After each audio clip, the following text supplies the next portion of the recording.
Hello, everyone. So I work in online game protection. So I spend most of my days making sure we're smarter than the bad guys. And when you're invited to give a talk, normally, it is for your expert skills, something you're really, really good at. Maybe sometimes there is some flexibility to talk about anything you really want. So, funny story, when I was asked to give this talk, I was particularly asked to not talk about something. Do you know what that something was? It was online game protection, and only 11 years of my professional experience leading this vertical. Why does this happen? Well, it's always been more interest towards the games itself. Products is more fun and far easier topic to relate to. It's about user experience. While traditional risk functions sort of stand in the way of that. They're trying to make the game secure, but I guess just killing parts of it in the future. So who wants to talk about that, right?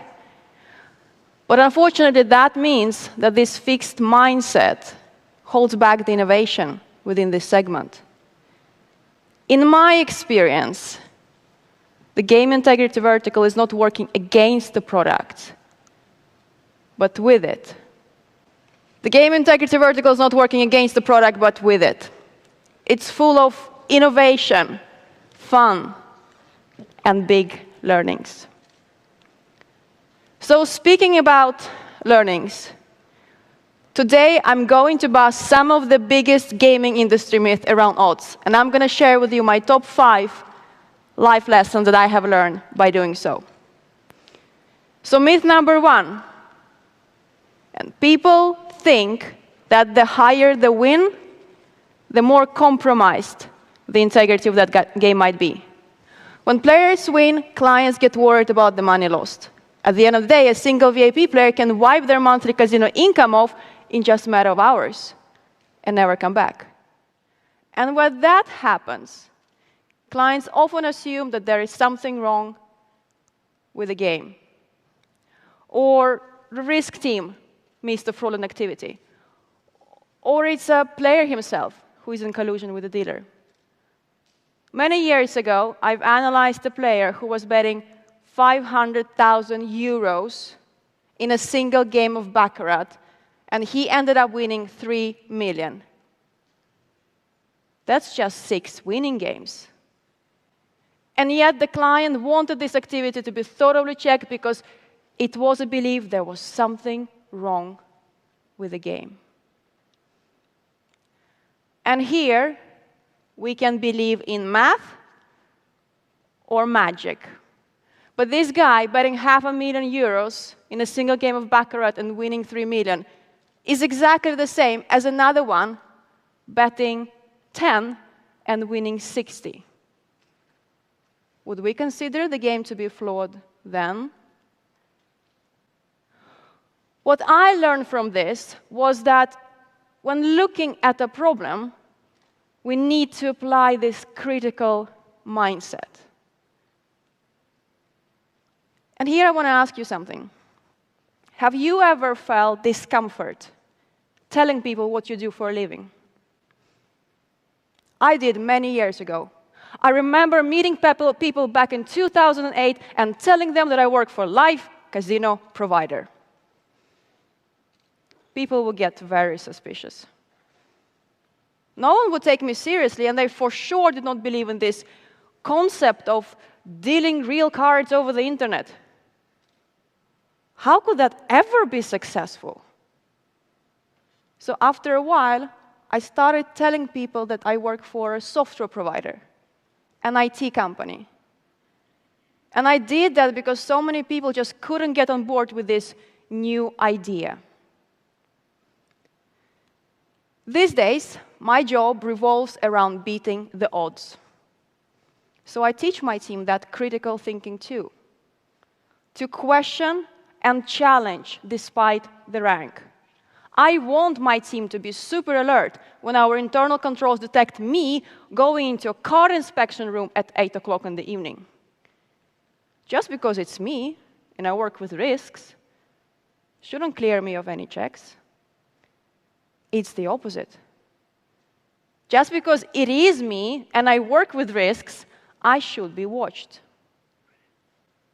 Because absolutely anyone can be the bad guy. And we move on to most of my most amusing myth. Myth number 2, and people think that the patterns of winning colors, of red, black winning numbers in roulette, can help you to determine the winning color for the next round. A person who works in game protection field himself once contacted me and said he has discovered the new way of beating the game of roulette. I normally get very excited about emails like this. So when we talked, this was his breakthrough. He said that he had studied tens of thousands of roulette spins, and he had identified that if you wait for a certain number of contiguous reds or contiguous blacks and bet the opposite, you have the advantage. But the reality is, and most of you know this, of course, that this guy over here is a proper goldfish. A roulette table has no memory, and the chances of getting another red or another black in the next round are exactly the same as in all previous rounds, regardless of the color pattern we may identify. And it's 18 and 37. And this brings me to my second and probably the most universal learning of them all. Doesn't matter who you are, what you do, and which industry you work in. We need to learn the game we're playing. We need to study the chessboard before making the move. Several months ago, I was truly honored to what they say, and this is a new word they say, e-meet. I met the current president of the Bezos Academy, Mike George. Mike is also a former vice president at Amazon who oversaw 2 of its most successful products, Alexa, a voice-enabled assistant, and Echo, our speaker. So if you look at Mike's CV, it dazzles with various jobs that he did for Amazon during 20 years of working there. From human resources to payment solutions to games and products, of course. What struck me was that he said that he was no expert in anything. And yet, there was this track record of success in anything that he took part in. He's now running a network of Montessori-inspired tuition-free preschools in undeserved communities, together with his former boss, Jeff Bezos. So, payment solutions, human resources, products, games, IT, and now preschool operation? I only had one question. What's the secret? So I asked him. And he said that he uses this basic, but yet very powerful tool that helps him to navigate any domain without being an expert in it. What he does is that he excessively studies the current situation. He identifies the resources that he needs to have in order to reach the goal versus the resources that he has. He maps his stakeholders and assigns right people to do the job. It sounds simple, right? And yet so many forget about this simple formula. It resonated with me, and it helped me to navigate my other job that I took last year, to oversee our fast-growing operations in North America, building up to a more than 1,000 people strong organization. As you can imagine, working in game integrity, I was kind of used to making decisions based on data and analytics. And it wasn't quite here the same within operations. I had to rely on my gut feeling a lot. I had to rely on various people's experiences and trying different hats every single day. Operations, recruitment, advertising, compliance, etc. So simple strategy of assessing what you have, seeing firmly where you want to go, and defining steps to get there. Moving on to the myth 3, and speaking about strategies, as we touched upon that already, that in general, people believe that you can beat the game using fancy strategies. or sometimes not so fancy. People often ask me, can I check the latest betting strategy that they have designed for Baccarat, or a betting system that they have created for roulette, or run a simulation because they feel like there's something in it? If you insert the phrase betting systems into Google search, there are tons of strategies to choose from.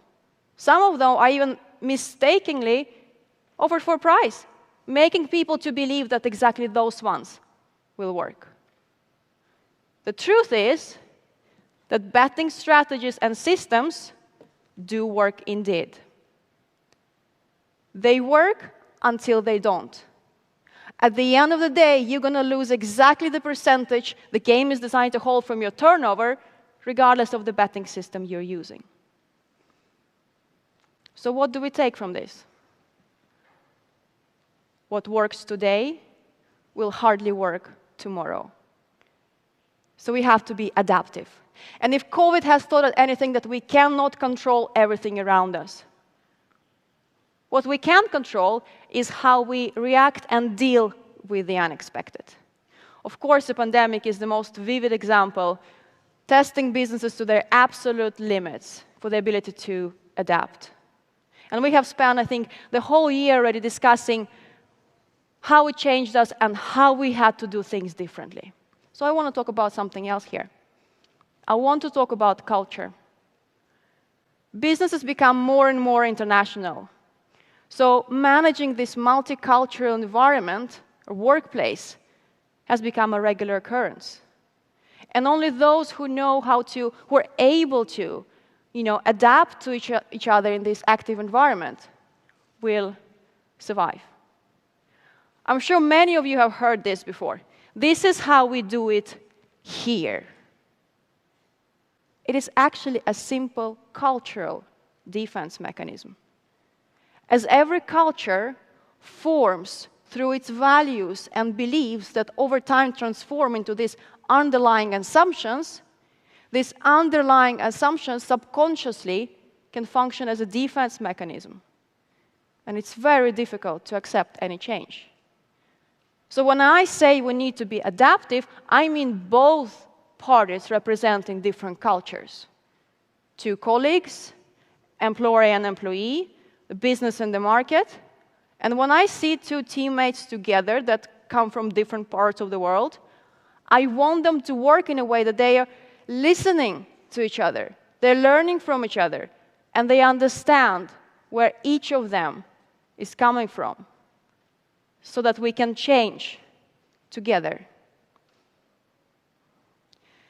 The next myth is perhaps some of my personal favorites.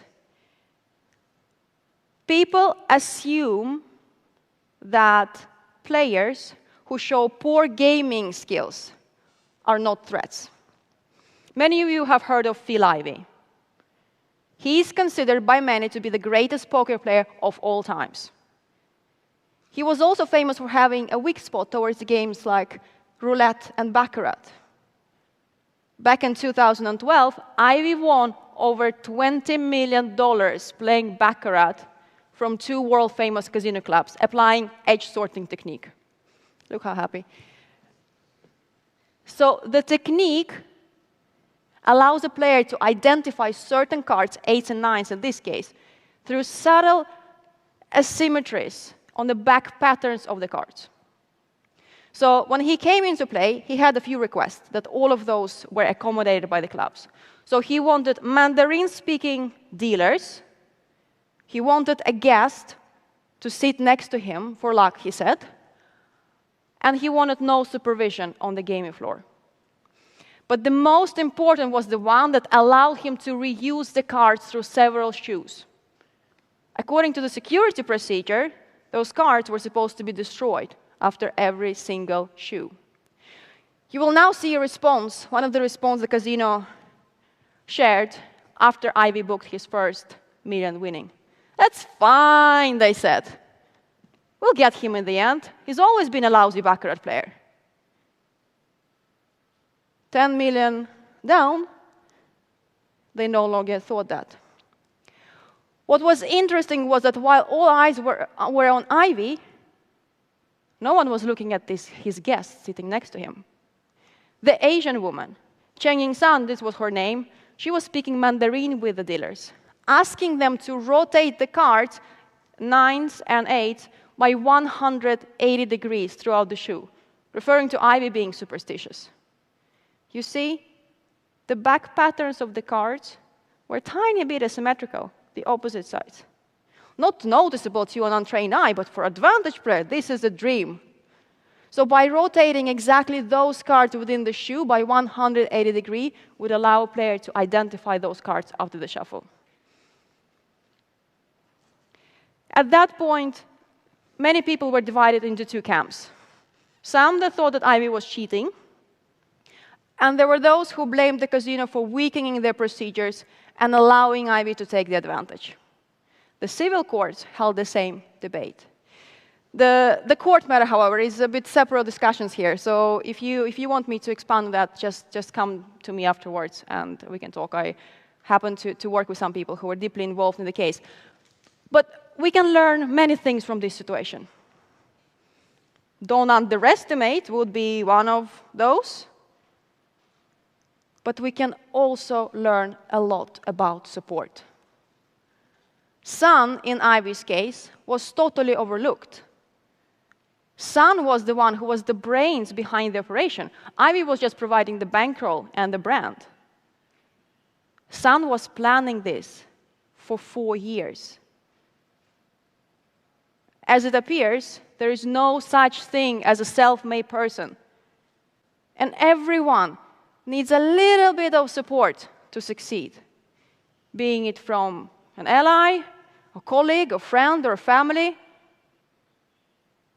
We cannot do that alone. At Evolution, we cannot be this successful without our licensees. So we are grateful and humbled by your support. The last myth is simple. It's about winning. And if I'm guessing, winning is perhaps one of the most frequently used words in our industry, along with regulation and compliance, I should say. But people think that winning is all that matters. Ask me how many times I've analyzed a player who was losing more money than the game was designed to hold. Over the last years, my team has analyzed over 1 million betting players. 90,000 of those were analyzed upon clients' request when they saw players winning big. Out of those 90,000, only a handful were actually confirmed showing suspicious signs. Why is that?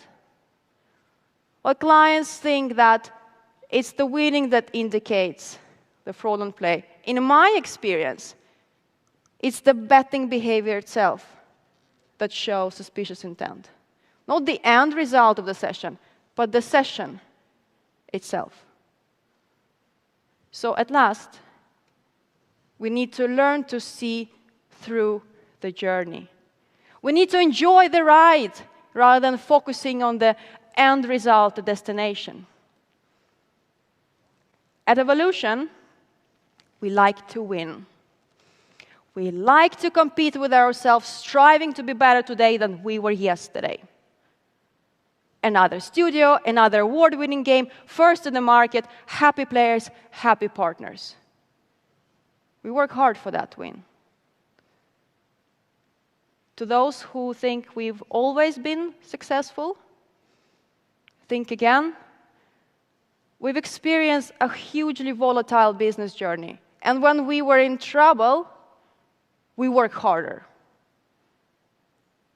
And when we're winning, we also work harder. We get the energy from both our failures and achievements. And this is what I want you to take from all of this. To succeed, we must recognize the fact that the end result never portrays the real journey. Behind every success story lies failures and hard work, which is done when no one is watching. And that element should be acknowledged when analyzing the success in either game or life. And by the way, today, when people ask me what I do for a living, I just say I work for evolution. Thank you.